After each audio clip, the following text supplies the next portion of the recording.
आज हमारे पास विश्लेषण के लिए एक ऐसा स्रोत है जो सच कहूं तो थोड़ा चौंकाने वाला है। इसका शीर्षक ही अपने आप में बहुत कुछ कहता है। सेवक की हत्या, शासक का जन्म।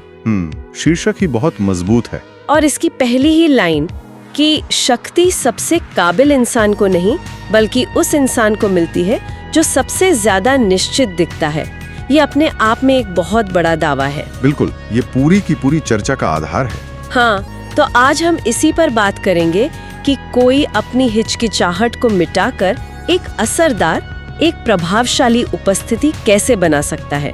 तो चलिए इसे परत दर परत खोलते हैं। चलिए। तो सबसे पहला और मुझे लगता है सबसे जरूरी विचार जो ये स्रोत सामने रखता है वो है आंतरिक सेवक का।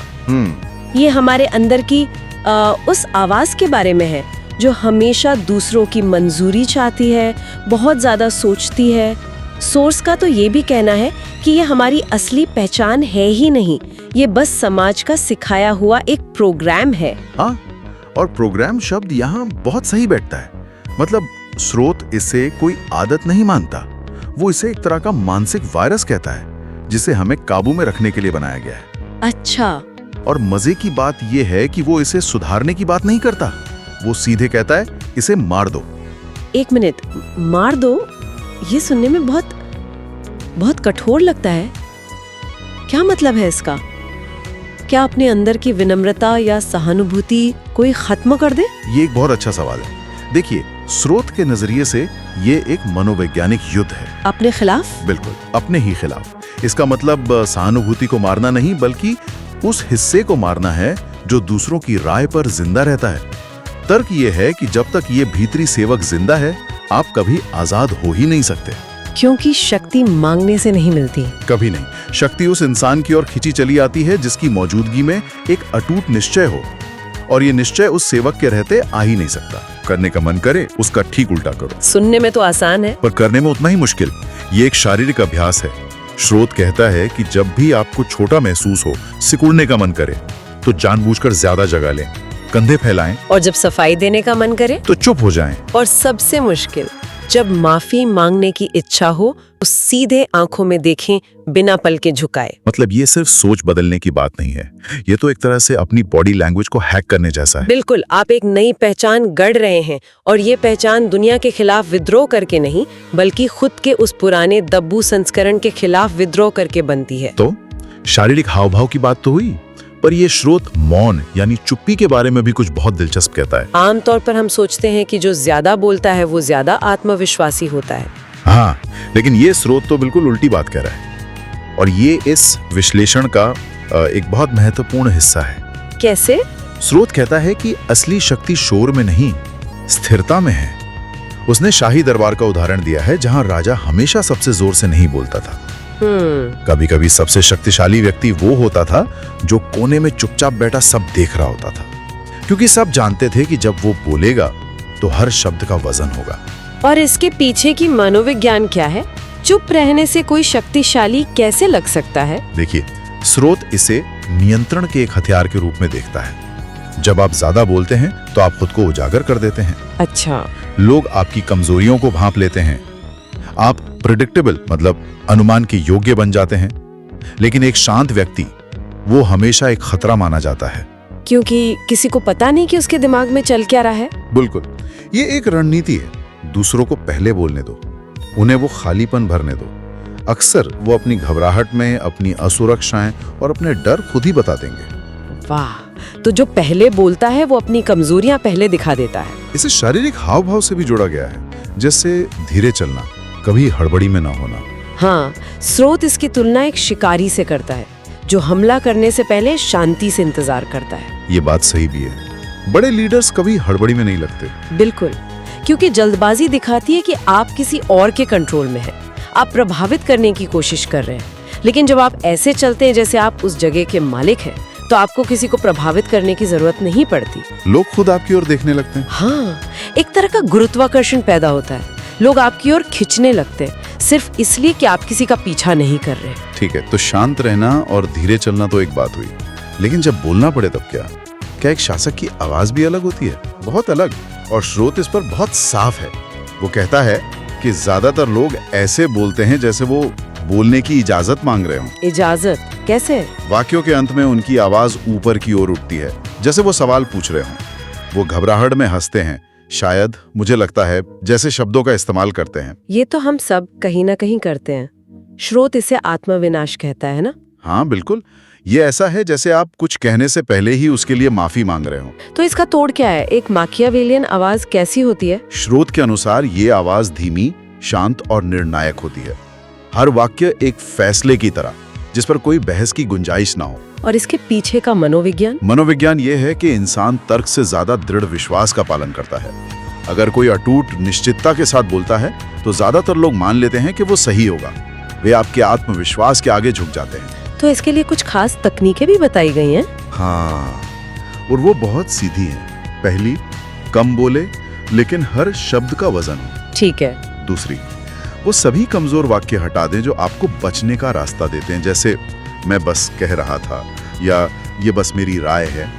स्रोत कहता है कि ये वाक्य कमजोर लोगों के लिए बचने के रास्ते हैं। और तीसरा और शायद सबसे शक्तिशाली, एक मजबूत बयान देने के बाद चुप हो जाना।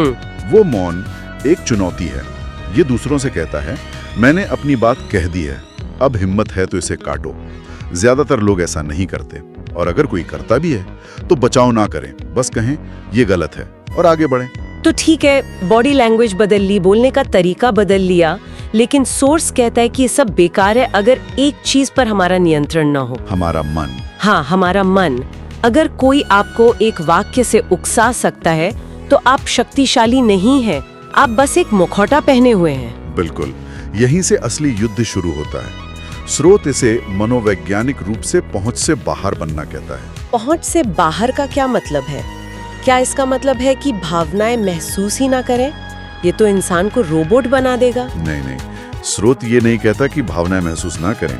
वो कहता है कि भावनाएं वास्तविक हैं लेकिन अप्रासंगिक हैं। अप्रासंगिक? जब तक कि आप उन्हें एक हथियार के रूप में इस्तेमाल करने का फैसला ना करें। लक्ष्य प्रतिक्रिया करने वाला नहीं बल्कि गणना करने वाला व्यक्ति बनना है। आप भावनाओं को महसूस करते हैं पर उन्हें अपने फैसलों पर हावी नहीं होने देते। मतलब आपकी प्रतिक्रिया आपकी मर्जी से आती है, किसी और के उकसावे से नहीं। एकदम। जैसे स्रोत कुछ उदाहरण देता है, अगर कोई आपका अपमान करे तो प्रतिक्रिया ना दें, उसे डेटा की तरह इकट्ठा करें। अच्छा, और अगर कोई तारीफ करे तो पिघले नहीं, विश्लेषण करें कि इस तारीफ के पीछे उनका मकसद क्या है। और अगर कोई नजरअंदाज करे, जो शायद सबसे मुश्किल है, तो घबराएं नहीं और भी शांत और ठंडे हो जाएं। अपने मौन को अपनी ढाल बनाएं, अपना घाव ने। इसका मतलब है कि समझे जाने की जरूरत को ही खत्म कर देना, पर हम सब चाहते हैं कि लोग हमें समझें। और स्रोत कहता है कि यही इच्छा हमें कमजोर और नियंत्रणीय बनाती है। खुद को समझाने की, अपनी बात रखने की इच्छा ही वो धागा है जिससे दूसरे आपको कठपुतली की तरह नचाते हैं। जब आप इस जरूरत को खत्म कर देते हैं, तब आप दूसरों से प्रभावित नहीं होते बल्कि उन्हें प्रभावित करने लगते हैं। आप एक ऐसी पहेली बन जाते हैं जिसे वो हल नहीं कर सकते, और यही असली शक्ति है। और अब हम उस हिस्से पर आते हैं जो इस सोर्स का शायद सबसे शक्तिशाली और विवादास्पद हिस्सा है, असली कृति यानी रिजेक्शन को संभालना।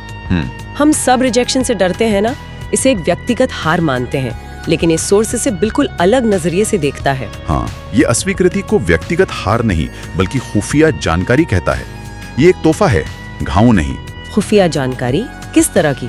ये आपको बताता है कि या तो आप बहुत ज्यादा उपलब्ध थे, या फिर ये कि जिसने आपको अस्वीकार किया उसमें असली शक्ति को पहचानने की क्षमता ही नहीं थी। मतलब ये आपकी कमी नहीं बल्कि एक जरूरी डेटा पॉइंट है। और इस डेटा का इस्तेमाल कैसे किया जाए? स्रोत इसके लिए 5 कदम बताता है। पहला है, कभी भी प्रभावित न दिखें। ये तो बहुत मुश्किल है, लेकिन स्रोत के हिसाब से यही सारा खेल है। जैसे ही आप दर्द या गुस्सा दिखाते हैं, वे जीत जाते हैं।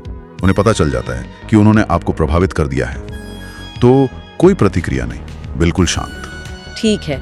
दूसरा कदम है, अपनी उपस्थिति को एक हथियार की तरह वापस ले लें। इसका क्या मतलब है?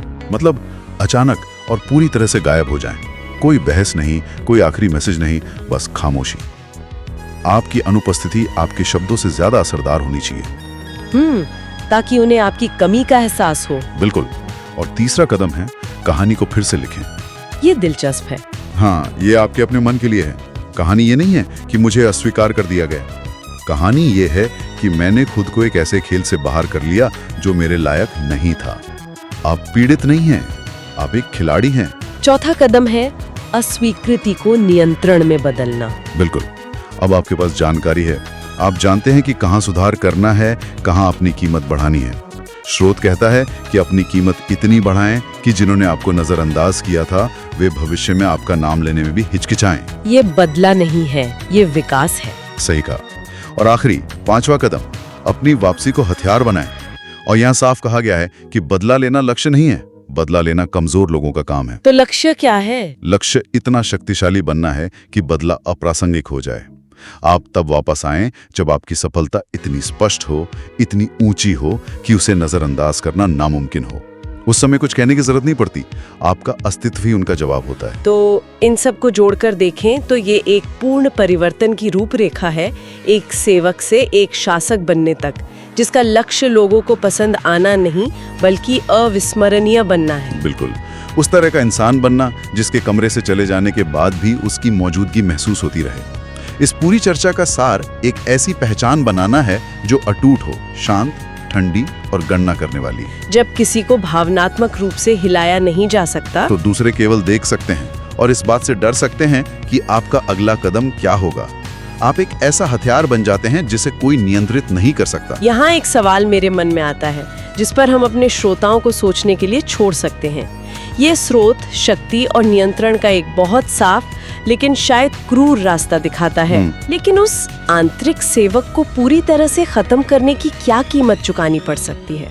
वो हिस्सा जो शायद दूसरों से जुड़ना चाहता है, समझा जाना चाहता है, सहानुभूति रखना चाहता है, क्या मनोवैज्ञानिक रूप से अछूत और पहुंच से बाहर बनने की इस कोशिश में इंसान अपनी मानवता का ही कुछ जरूरी हिस्सा खोने का जोखिम उठाता है?